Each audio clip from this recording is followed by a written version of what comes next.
ঢাকা ৯ আসনে আমার মোট ভোটার সংখ্যা প্রায় ৪৭ লাখ।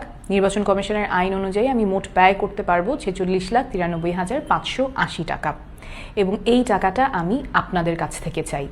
নির্বাচন কমিশনে জমা দেওয়া হলফনামায় চাঞ্চল্যকর তথ্য উঠে এসেছে।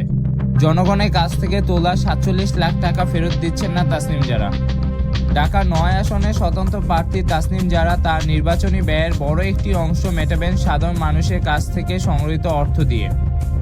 নির্বাচন কমিশনে জমা দেওয়া হলফনামায় তিনি জানিয়েছেন, ক্রাউড ফান্ডিং বা গণতহবিলের মাধ্যমে সংগৃহীত প্রায় ৪৭ লাখ টাকা তিনি নির্বাচনে ব্যয়ের কাজে মেটাবেন।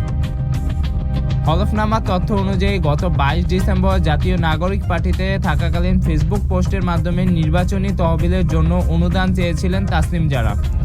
তার সেই আহ্বানে সাড়া দিয়ে মাত্র ২৯ ঘন্টার ব্যবধানে মোবাইল ব্যাংকিং ও ব্যাংক অ্যাকাউন্টের মাধ্যমে মোট ৪৬,৯৩,০০০ টাকা জমা হয়।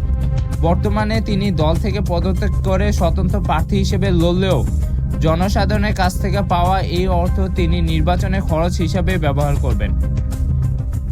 পেশায় চিকিৎসক তাসনিম জারা তার আয়ের বিস্তারিত বিবরণ হলফনামায় তুলে ধরেছেন। বাংলাদেশের চিকিৎসক হিসেবে তার বার্ষিক আয় ৭,১৩,৫৯৭ টাকা।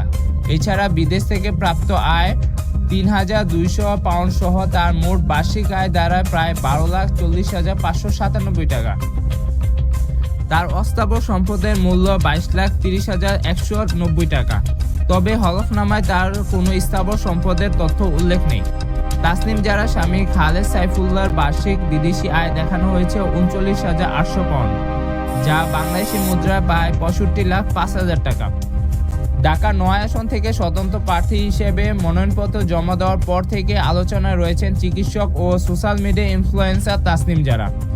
সাধারণ মানুষের দেওয়া এই বিপুল পরিমাণ অর্থ স্বচ্ছতার সাথে নির্বাচনী ময়দানে ব্যবহারের অঙ্গীকার করেছেন তিনি।